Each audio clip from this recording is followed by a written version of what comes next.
Java Booleans, very often in programming, you will need a data that can only have two values. And this value is true or false, on or off, or yes or no. For this, Java has a Boolean data type which can take the values true or false.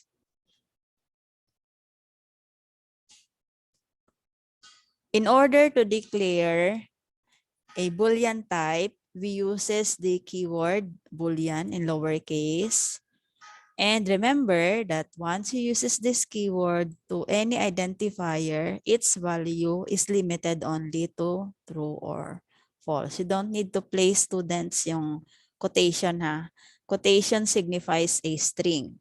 So yung true natin dito is regarded as ganyan lang, naka-lowercase tsaka uppercase na false.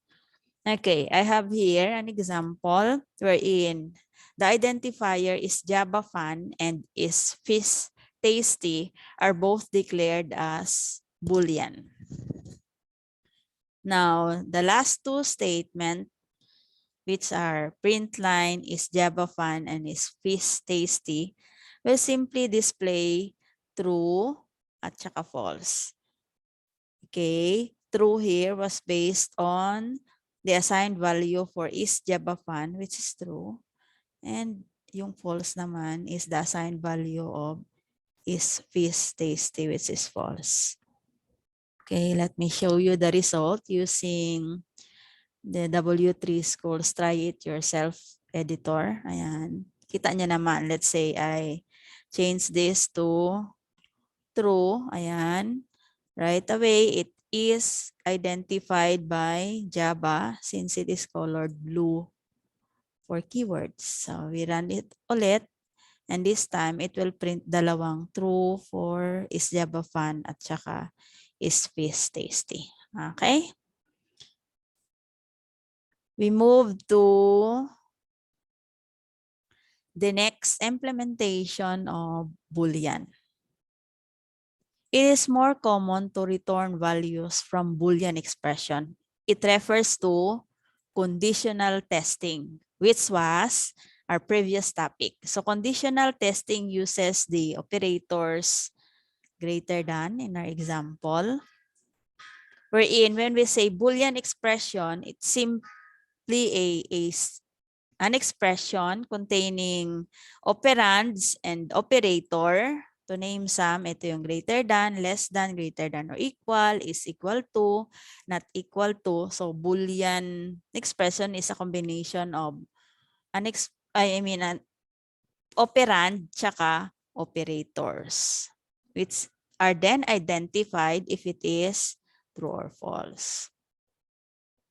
Dito, first example, value of x is 10 and value of y is 9. Now, we had this sample using the condition greater than. We substitute x is 10 greater than 9. Is 10 greater than 9? Yes, or true. Therefore, we have this result. Okay, we'll have more. Okay, I'll just copy this one. And let's say we have here 3. Is 3 greater than 9? Okay, what is your answer, Christian?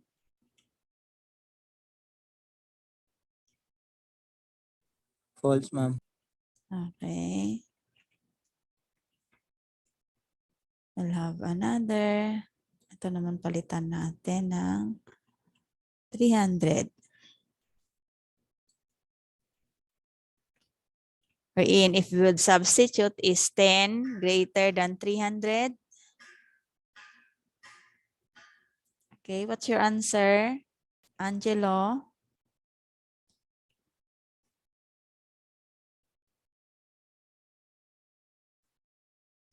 Serrano, switch on your camera. Flores, what's your answer? False, ma'am. Okay. So, we'll run this simple sample given na yung nauna, which is true. And then we have dalawang false as a result. Wherein these two examples is tested. Okay, next. So aside from greater than or less than, we also have an example for is equal to in Boolean expression. Wherein your sample initial value of x here is 10 and then it is being compared to the operand at the right, which is also 10. So is 10 equal to 10? Your result is true.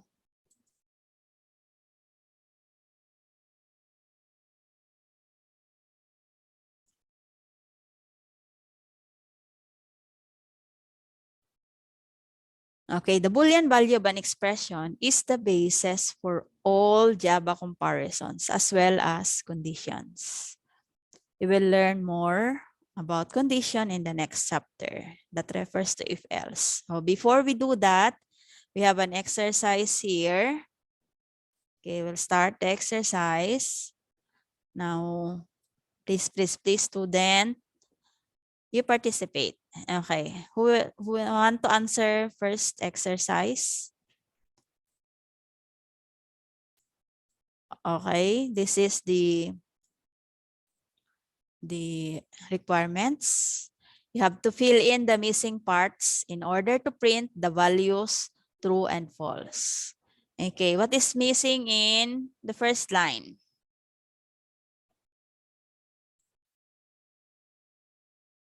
Laika?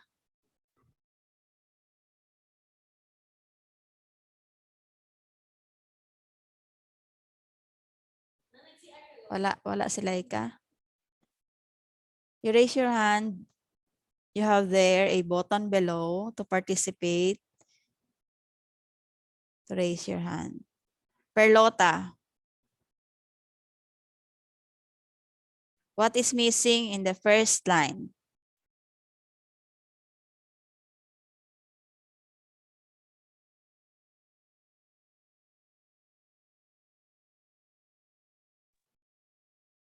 Perlota? Are you there? Okay, Jensen. Boolean, ma'am. Okay, how about the second line? Boolean din po. Yeah, correct. Next, we'll have exercise 2.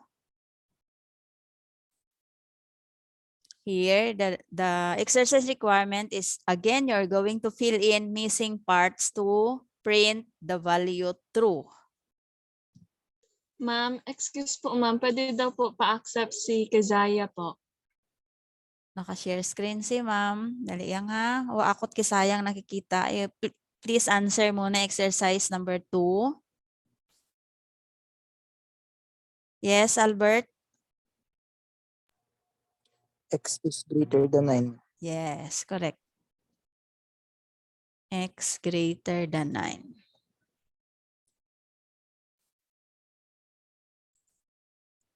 Walang kisaya na kailangan i-accept ha? Walang kisaya. Next topic is if else. Java conditions actually and if else. Java supports the logical conditions from mathematics less than or equal, greater than or equal, and not equal. Yun, yung 6 na mga operators that is supported with conditions and if statements. What we have here,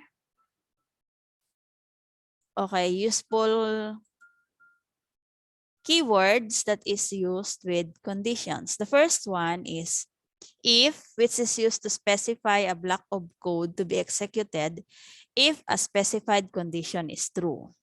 So since a Boolean expression is answerable by true or false, this one, the if statement or block only executes if the condition is true. And this is the syntax.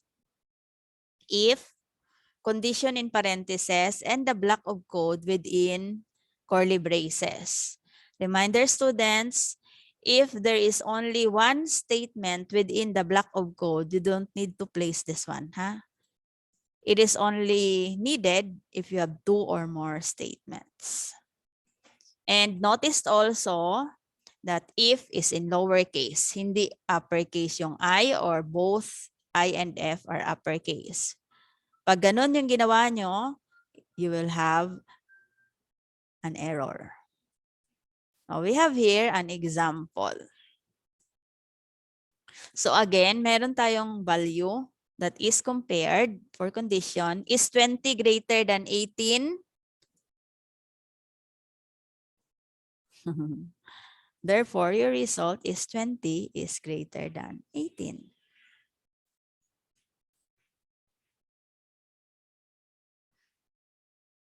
Copy? So, kukunin ko ito ha. Kukunin ko ito. Yan. Kasi isa lang naman. Then, let's say we'll compare. Is 20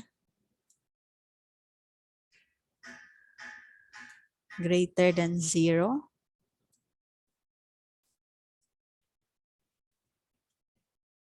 Ayan. Is 20 greater than 0? Laika? Laika?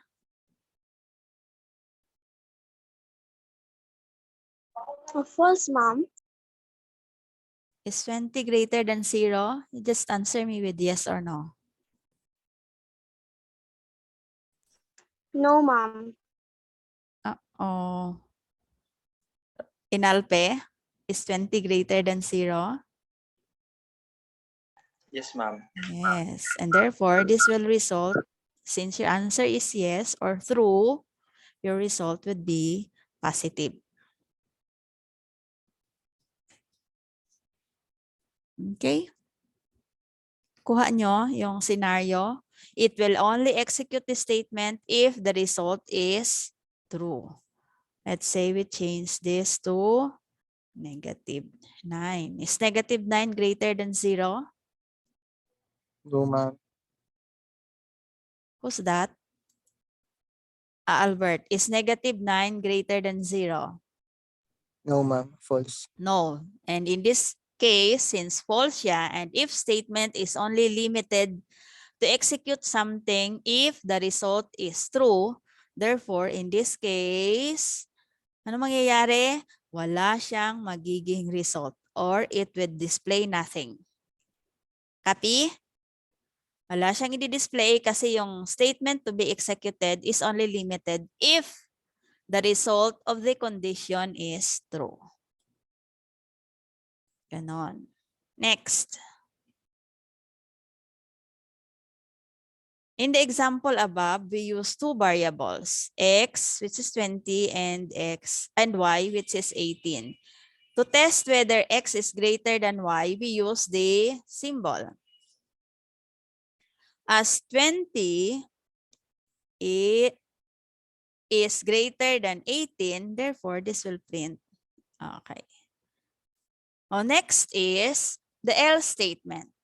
Else is used naman to specify a block of code to be executed if the condition is false. So, ito na yung continuation ng kanina. So, if condition is true, it will execute this block. Otherwise, it will execute this one. We have here time.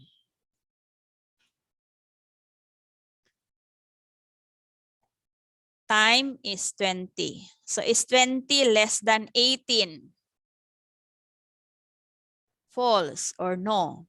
Therefore, it executes this statement and it prints good evening. Kuha niyo, students? Yes, ma'am. Okay.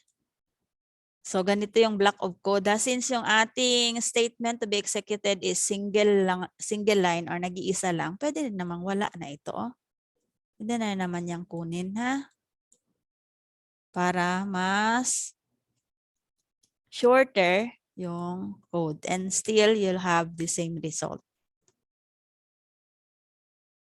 Okay, same result lang din. Paano kung ito ay 3? Is 3 less than 18? Yes. Therefore, it will print good day. So, ano yung purpose ha? Yung kanina, if statement is true, it will print this line. And if false, it will print another option. Next. If and else statement, yung kanina lang, katatapos lang, is limited lang to dalawang options. So, since I have mentioned options, what if you have 3 or more options? Halimbawa, yung year level of students enrolled in an undergrad. So, normally, yung mga year level would be 1, 2, 3, 4, and 5. Or 1, 2, 3, and 4 for freshmen, sophomore, junior, and senior. So, in order to accommodate that statement, which is consist of 4 options, you could use this one. Else if. Wherein, if followed by condition 1, this statement is executed. Otherwise, it will give you another condition and execute this block. Otherwise, another one, which becomes a default statement. A default statement is a statement that is executed if all previous conditions are true. Para siyang landing statement. Diba? Pag may pagpipilian kang 5, sasabihin mo lang yung first 4 conditions, wag mo nang sabihin yung pang 5. Gawin mo na lang is gamitin itong landing. Pag tinanong mo, what is your gender? If the answer is not F, then sigurado kung doon nga M. Yun yung mga landing questions.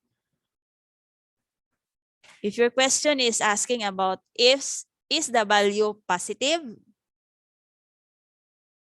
Yung answer niya is false. Is the value negative? False din yung answer. So therefore, yung landing answer or statement is 0. Hindi positive, hindi negative, then alam mo na that is 0. Wag mo nang itanong. Oh, have here a sample. For time ulit. Value of time is 22 and your statement, your conditional statement is 22 less than 10? So, is 22 less than 10? Rason? Yes, no. So, it ignores this statement and check the next condition. Is 22 less than 20?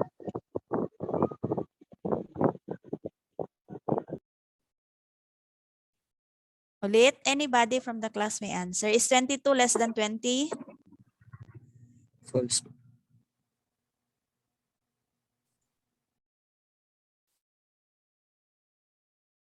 Is 22 less than 20? Yes, ma'am. Sure? 22 less than 20?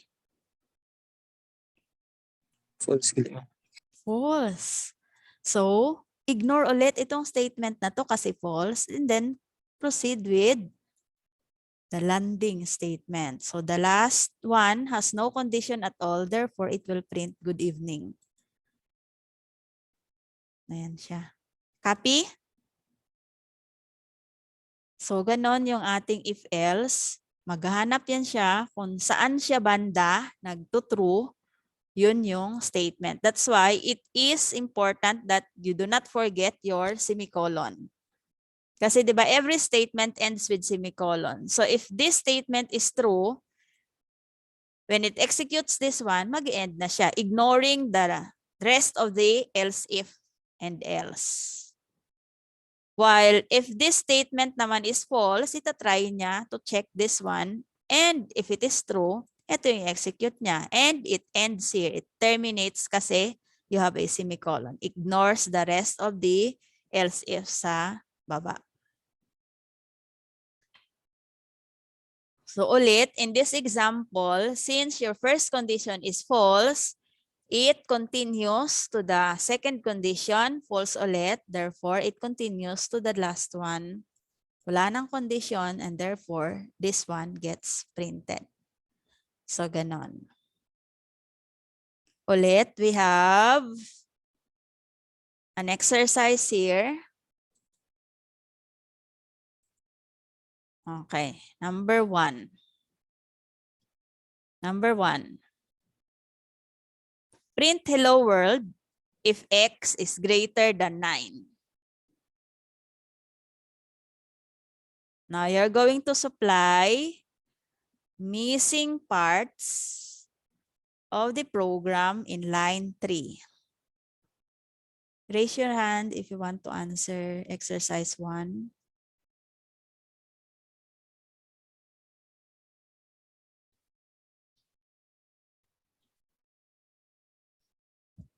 Yes, Semira.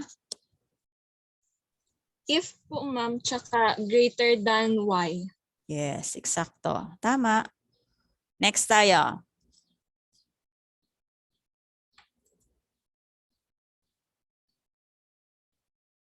Next exercise. You print hello world if x is equal to y.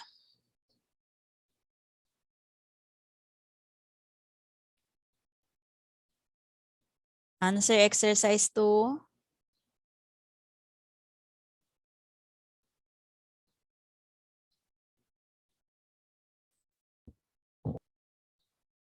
Debutar?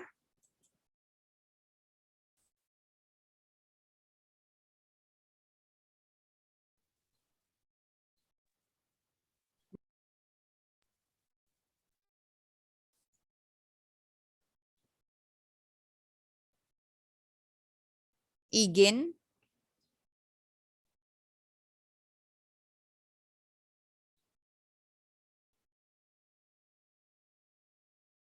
Print hello world if x is equal to y. Yes, Angelo?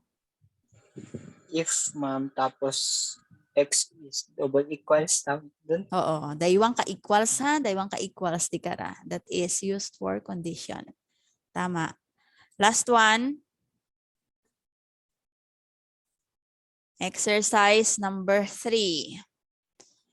Print yes if x is equal to y. Otherwise, print no.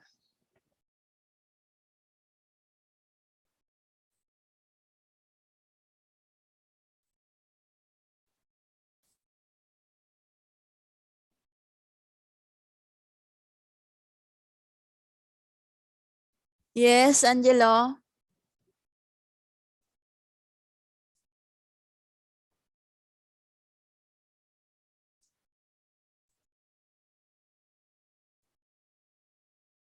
Albert? Ano ma'am, if x double equals, tapos ilalim yung else. Yeah, tama. Tama. And the last one. Last one. Last topic. Java shorthand for if-else. Albert, you may lower your hand. Shorthand ito for if-else. Ito yung syntax, variable, equals, your condition, which is inside the parentheses, question mark.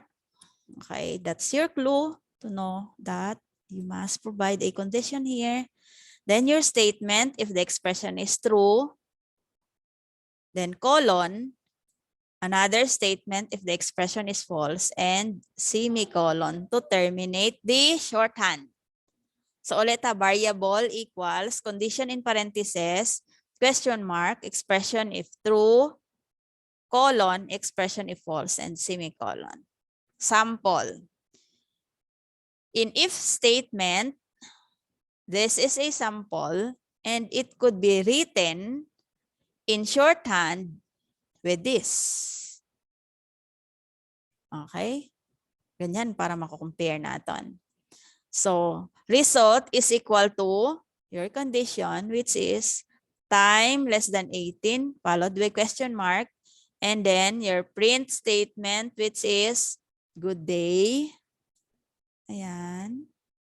And your print statement, good evening, which is separated by colon, ended with semicolon. Pakita ko sa inyo ha. Same lang din siya. Ayan na, good evening. Is 20 less than 18? No. Therefore, it prints good evening. Copy? Palitan ko to ha. Palitan ko. 7. Is 7 less than 18? Yes. Therefore, it will print good day. Yan. We'll run to test. Ayan. Kuha? So, very Yes. simple lang naman, students. Very simple lang siya. It's just a matter of memorizing the syntaxes. Yung mga syntax natin. Alalahanin yun. Yung if, yung else if. Ayan. Tsaka itong shorthand. May tanong.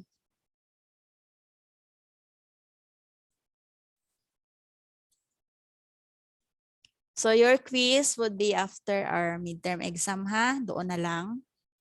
Copy. And the Yes, ma'am. coverage of our examination would be up to shorthand, dito sa shorthand. So magsisimula tayo with strings, Java strings hanggang shorthand na if-else. Bye-bye. Bye, ma'am. Ma'am, Rebutar, ma'am, present. Okay, okay.